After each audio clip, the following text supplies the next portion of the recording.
Bonjour, bienvenue pour cette nouvelle édition de Ici c'est Genève, la première de l'année 2018.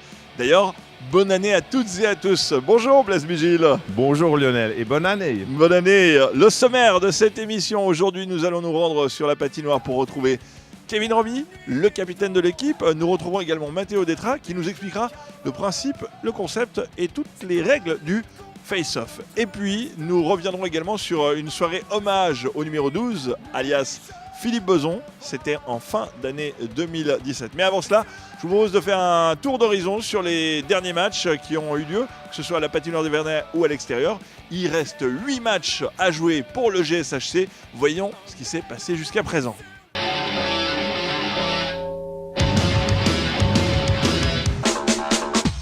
Les Aigles ont véritablement pris leur envol dans ce championnat au mois de décembre. Après ce décollage à la verticale, ils ont marqué au moins un point à chaque match durant 30 jours sans interruption, période au cours de laquelle ils ont joué 10 rencontres.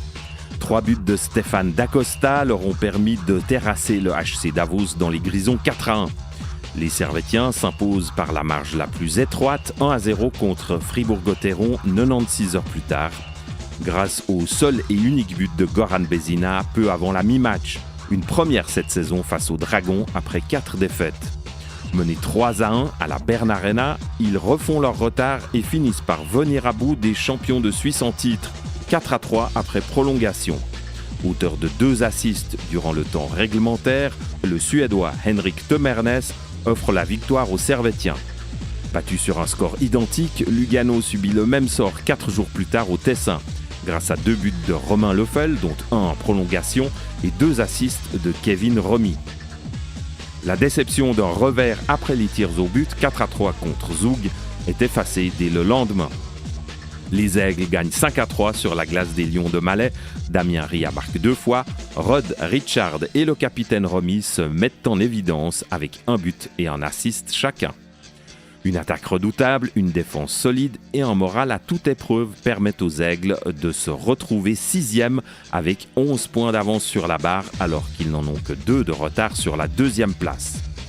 Mais tout change avec la double confrontation contre Bienne les 6 et 9 janvier. 11 buts encaissés en 120 minutes. La défense des Aigles ressemble à de l'Emmental. La victoire 3 jours plus tard sur Davos, 6-5 après prolongation, est rassurante. Mais la déconvenue de Lugano, 7-1, vient rappeler que l'arrière-garde genevoise est toujours aussi perméable. Une réaction salutaire survient à point nommé pour stopper l'hémorragie contre Berne, mais les Grenats doivent se contenter d'un seul point après avoir mené 2-0 au terme du 2e tiers-temps, défaite 3-2 après prolongation. Les joueurs de Craig Woodcroft récoltent encore un point, une fois encore à Fribourg. Menés de 2 buts à 2 reprises, ils parviennent à égaliser 2 fois avant de s'incliner lors des tirs au but. Score final 5-4 en faveur des Dragons. Globalement, le bilan des 6 dernières semaines est donc plutôt positif. 16 matchs, 28 points, même si les pensionnaires des Vernets n'en ont récolté que 4 lors des 6 dernières rencontres. Donc vous l'avez compris, tout se joue dans un mouchoir de poche entre la 7e et la 10e place, dont le Genève Servette Hockey Club autour de la barre. On est en compagnie du capitaine à présent, Blaise Vigil. Absolument, Kevin Romy qui est avec nous. Après un excellent mois de décembre, ça a été plus difficile. Comment on explique ces hauts et ces bas dans ces résultats ces dernières semaines? Oui, on était sur une lancée très positive en décembre. Ensuite, on a connu un début d'année 2018 un petit peu difficile, mais la saison, il reste peu de matchs, disons, le classement est très serré. Donc pour nous, c'est très important de nous reprendre le plus rapidement possible. Ça joue beaucoup dans la tête, garder confiance en nous et pouvoir vraiment rebâtir sur notre rythme de décembre. Il y a eu beaucoup de blessés, ça varie beaucoup. Mais malgré tout, certains jeunes joueurs qui s'insèrent dans le contingent arrivent à jouer un rôle important. Comment on gère ça? C'est compliqué? C'est toujours compliqué d'avoir des blessés, ça fait partie du sport, toutes les équipes en ont. Et comme vous l'avez dit, ça donne la possibilité à de jeunes joueurs de prendre des responsabilités au sein du contingent et de jouer des rôles importants. Ensuite, quand les anciens reviennent, ils doivent reprendre leur place. C'est parfois compliqué de prendre la place d'un joueur qui a réalisé des bonnes performances. Là, ça fait partie de la concurrence au sein de l'équipe. Il y a des décisions à prendre, c'est le coach qui les prend. Et c'est notre métier, c'est le hockey sur glace qui veut ça. Donc on est au courant et on a l'habitude de travailler comme ça. Il y a un facteur clé très important cette saison, c'est le système de jeu qui a changé. Maintenant, on peut dire qu'il a été assimilé. Oui, certainement, il était assimilé. C'est sûr qu'il y a eu beaucoup de changements pour nous ici à Genève, car on avait l'habitude d'évoluer dans un système de jeu depuis des années. Et il a fallu s'adapter en début de saison, mais maintenant, le système est bien assimilé. Sur 50 matchs, c'est difficile d'être vraiment totalement régulier. C'est haut et c'est bas, on les gère comment? Est-ce qu'il y a une méthode? Vous avez parlé de mental tout à l'heure. Comment on réagit par rapport à ça? Oui, il n'y a pas de recette miracle. Le hockey sur glace, ça joue également beaucoup mentalement. Le sport professionnel, je dirais, on travaille beaucoup la partie physique, mais il ne faut pas négliger la partie mentale également. Donc, la profondeur du contingent et d'être capable de gérer les moments un petit peu plus difficiles. Et c'est là qu'on voit les équipes qui arriveront à se qualifier pour les playoffs et à faire une bonne saison. Il y a eu cette période avec 10 matchs, 23 points sauf erreur.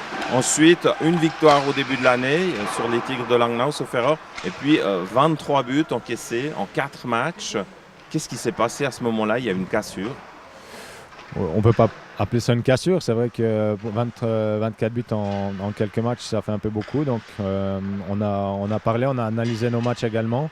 On a voulu corriger les erreurs qu'on a faites et bâtir sur le positif, car il y a eu du positif durant nos rencontres. Il faut maintenant être fort mentalement pour renverser cette tendance un petit peu négative en début d'année 2018. On est entré dans la toute dernière phase de la saison régulière avec des confrontations directes très importantes. Il y a eu celle à Fribourg, défaite après les pénaltys. C'était frustrant de s'incliner de cette manière-là. Oui, c'est toujours frustrant de s'incliner. Pour nous, chaque match est important. Comme je dis, il reste très peu de matchs, donc on les prend vraiment comme nos playoffs ont déjà commencé pour nous. On ne peut pas se permettre de perdre des points inutilement. Et à Fribourg, pour nous, ça a été un résultat décevant, car je pense qu'on était plus frais également physiquement, car Fribourg a eu un long voyage la veille à Davos. On n'a pas su tirer profit, on n'a pris qu'un point à Fribourg et pour nous, c'était une déception. Cette saison Fribourg-Gotteron, c'est une équipe qui vous a assez peu convenu.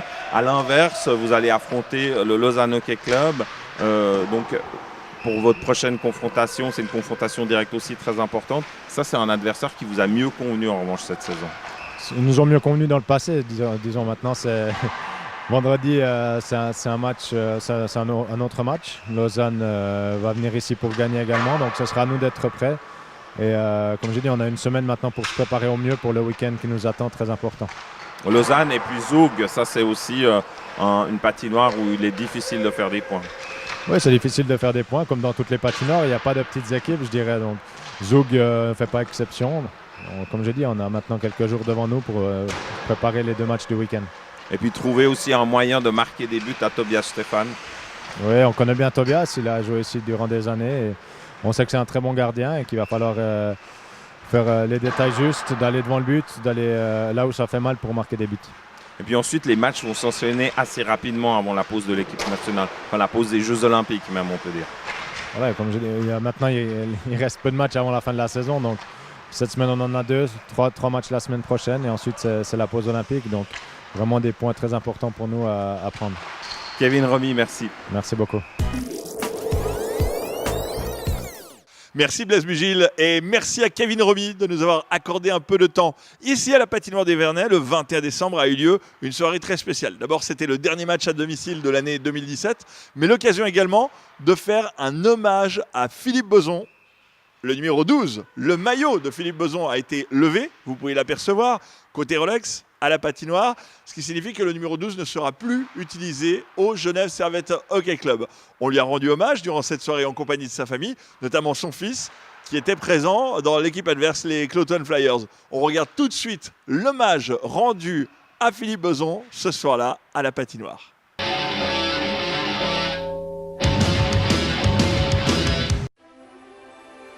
Philippe Beson, c'est 210 points en près de 200 matchs en Grenat. Philippe Beson, c'est 4 ans en tant que capitaine à Genève. Philippe Beson, c'est une ascension en Ligue nationale A, tellement importante pour le club et pour son avenir. Philippe Beson, c'est un exemple pour nous tous. Je voudrais juste pas prendre trop votre temps. Les joueurs sont impatients d'aller sur la glace. mais remercier quand même quelques personnes. D'abord tous les membres de ma famille qui sont ici présents, tapis ou dans les tribunes, qui ont été présents tout au long de ma carrière. Je pense que sans le soutien de la famille, on n'est pas grand-chose. 2 personnes que je voudrais saluer ce soir, qui ont fait énormément pour ma venue à Genève, qui ont contribué énormément dans ma carrière à Genève, dans leur soutien, qui ont été partie des bâtisseurs du hockey à Genève. Monsieur Barbet et sa famille, qui est des plus d'autres mondes, mais qui ont fait beaucoup pour moi, et Monsieur Toriani. Je voudrais remercier bien évidemment aussi tout le Genève Hockey Club de m'honorer ce soir. C'est une très grande fierté. Merci au club, You, tous ceux qui ont partagé un moment de ma carrière à Genève, que ce soit Lou derrière le banc, Jimmy, le staff médical, certains étaient là ici. Les années avec Chris, il doit être quelque part là-haut. Merci à tout le club. Et on dit toujours, on garde le meilleur pour la fin. Je pense que je suis ici ce soir. Je pense que je le dois avant tout à vous, cher public, qui a été incroyable tout au long de ma carrière. Et votre soutien a été vraiment phénoménal. Donc merci beaucoup à vous et félicitations à vous. Bravo.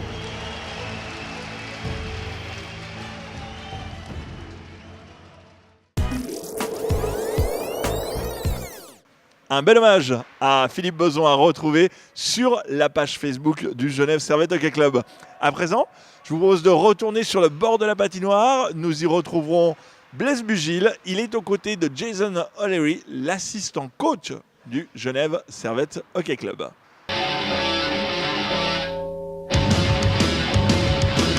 Jason O'Leary, vous êtes donc depuis le début de la saison assistant coach de cette saison. Depuis le mois de décembre, il y a eu des hauts et des bas. D'abord une excellente série avec 10 matchs et 23 points, sauf erreur. Et puis ensuite, ça a été beaucoup plus difficile, surtout depuis le début de l'année. 4 matchs, 23 buts encaissés, 3 défaites. Comment ça s'explique, ces retournements de situation?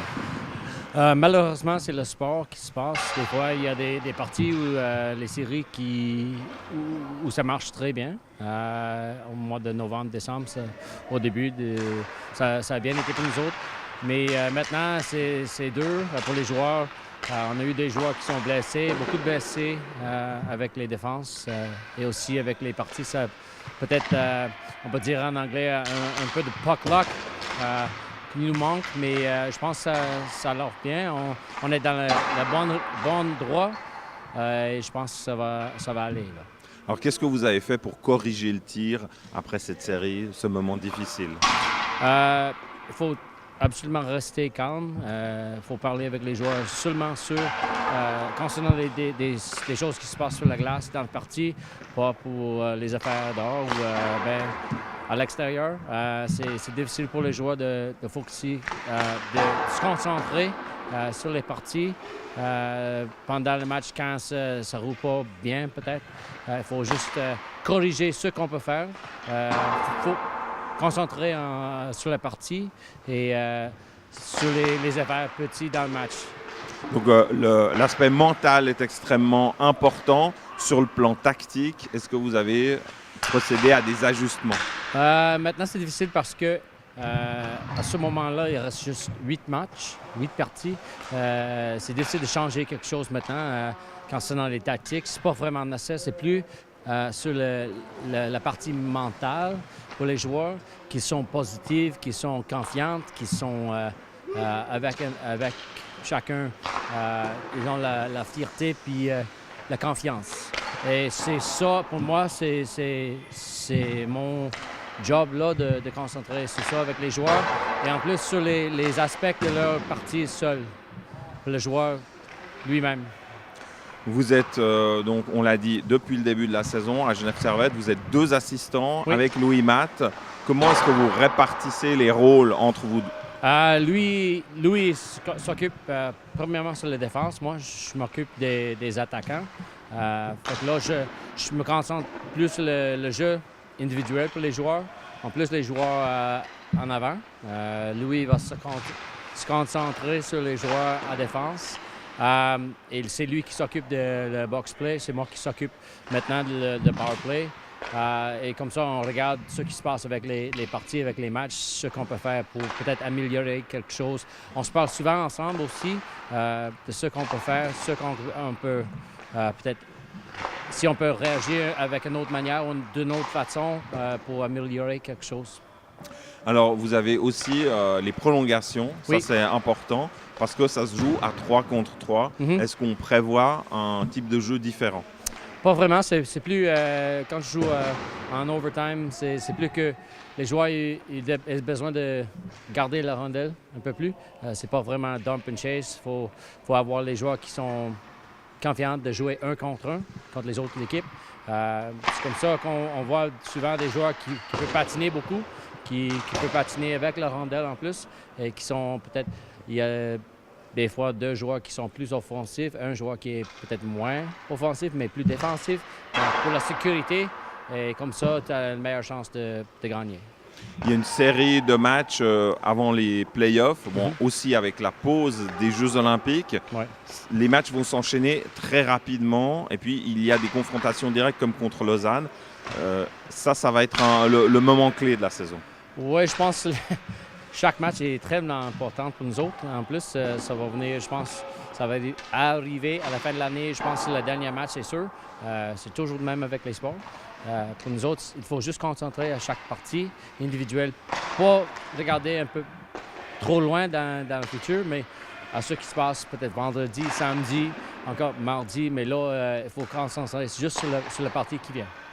Jason, merci. Merci beaucoup. Merci beaucoup Blaise Bugil qui va me rejoindre dans quelques instants pour vous dire au revoir. Mais avant de nous quitter, nous allons retrouver Matteo Detra. Matteo Detra qui va nous parler notamment de la phase d'engagement qu'on appelle le face-off. Qu'est-ce qu'un face-off? Matteo est là pour nous en parler. Bonjour Matteo. Bonjour Lionel et merci pour cette question. Alors pour les gens qui n'ont pas l'habitude de regarder du hockey sur glace, un face-off c'est une relance effectuée par l'arbitre qui permet aux 2 équipes de remporter la possession du puck. Mais alors Matteo, moi j'ai une petite question. On voit durant les matchs que parfois il y a 2 joueurs face à face et l'arbitre qui demande à un joueur de sortir du rond pour se faire remplacer par un autre joueur. Qu'est-ce qui se passe à ce moment-là et qu'est-ce qui a fait que l'arbitre décide un changement comme ça? Alors tout d'abord, il faut savoir que les joueurs de centre sont soumis à certaines règles quand ils doivent se positionner pour faire un face-off.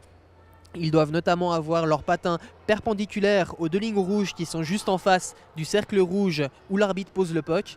Ensuite, il faut que chaque joueur ait sa canne dans l'espace blanc qui est aussi à l'intérieur du cercle rouge où l'arbitre pose le puck. Et si un de ces 2 joueurs ne respecte pas une règle, l'arbitre a le droit de le changer et c'est un ailier ou un autre joueur qui est autour du cercle qui vient prendre sa place. Quelquefois, les arbitres appliquent ces règles avec de la souplesse, d'autres fois ils sont un peu rigoureux.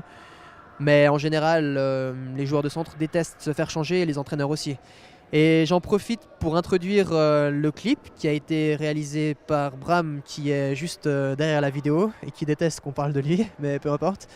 Et dans ce clip, on va parler des spécificités propres à chaque face-off, que ce soit en zone offensive, en zone défensive et aux conséquences qu'ils peuvent avoir sur le cours du jeu.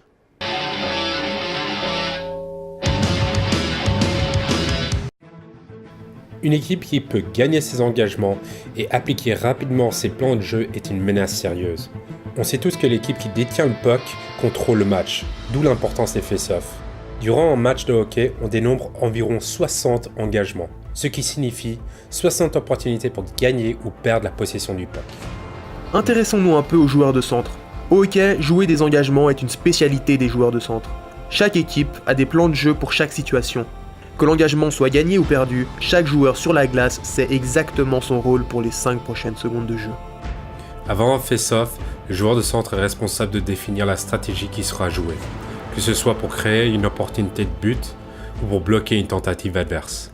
Ce qui rend les face-offs particulièrement intéressants comparés à d'autres sports, où il n'y a pas d'engagement ou très peu, c'est qu'au hockey, les engagements se passent à 9 endroits sur la glace et à une fréquence élevée. Selon où se passe la mise au jeu, un déséquilibre peut se produire entre les 2 équipes. Ce déséquilibre est encore plus prononcé si une équipe est en box-play ou en power-play. En effet, remporter un engagement en zone offensive ou défensive est d'une importance capitale. C'est là que tout peut basculer. Par exemple, si une équipe en power-play en zone offensive ne remporte pas son face-off et permet à l'équipe adverse de dégager le puck, elle perdra au moins 20 à 30 secondes de powerplay à récupérer le puck et à se réorganiser pour se mettre en position d'agresser le gardien adverse. Alors que si le face-off est directement gagné, l'équipe peut tout de suite réaliser son plan de jeu. Si une équipe en box-play en zone défensive remporte son face-off, le défenseur aura une demi-seconde pour dégager le puck de la zone et tuer par là 30 secondes de powerplay de l'équipe adverse. Si au contraire cette équipe perd le face-off, elle se trouve avec un gardien en position extrêmement vulnérable. En plus, cette équipe doit courir après le puck avec un homme en moins dans leur propre zone qui devient rapidement fatigant. Vous allez voir dans ce clip un exemple de face-off qui a rapidement mené à un but. Tout d'abord, il faut savoir que chaque joueur connaît 7 ou 8 schémas de jeu pour chaque face-off gagné ou perdu. C'est-à-dire que les premières secondes qui suivent un face-off, chaque joueur sur la glace a un rôle particulier. Que ça soit bloquer un adversaire, se mettre en position de tir, faire une passe ou faire un shoot. Dans ce clip, on voit un face-off qui a très bien marché pendant les 3 premières secondes de jeu. Le puck va au défenseur, il fait une feinte pour faire croire à l'ailier de Berne qu'il va faire une passe défense-défense. Le puck va au joueur contre la bande qui arrive à remettre le puck dans l'espace libre où est placé Juraj. Juraj arrive à prendre son shoot. Il va au rebond. Par un hasard du jeu, le puck revient vers lui. Deuxième shoot. Deuxième rebond. Goal. Comme on vient de le voir, les face-offs sont des moments de match à bien négocier. Les jouer correctement permet de se créer des opportunités et de réduire la menace adverse. C'est un aspect capital du jeu et on vous invite à les apprécier lors de vos prochains matchs. Merci beaucoup Mathéo, on se retrouve pour la prochaine émission de Ici c'est Genève qui aura lieu tout début mars. Et lors de cette émission, on fera une rétrospective sur le championnat parce que ça y est, on sera à la veille des playoffs. D'ailleurs, c'est tout le mal qu'on souhaite au Genève Servette Hockey Club, c'est d'accéder aux playoffs. Absolument, c'est l'objectif minimal de cette saison. Et ajoutons encore que 3 joueurs, 3 aigles vont s'envoler pour les Jeux Olympiques qui se déroulent en Corée du Sud du 9 au 25 février. Il y a 2 défenseurs, c'est Romain Leffel et Johan Fransson, mais Johan Fransson va jouer avec la Suède, et un attaquant qui lui va bien jouer avec l'équipe de Suisse, c'est Cody Almond. Eh bien, rendez-vous pour supporter nos Grenats en Corée du Sud lors des Jeux Olympiques. Puis ça signifie également eh bien, une trêve ici à la patinoire, donc pas de match pendant 2 semaines. C'est pourquoi on se retrouve tout début de mars pour la prochaine de Ici c'est Genève. Ciao. Au revoir.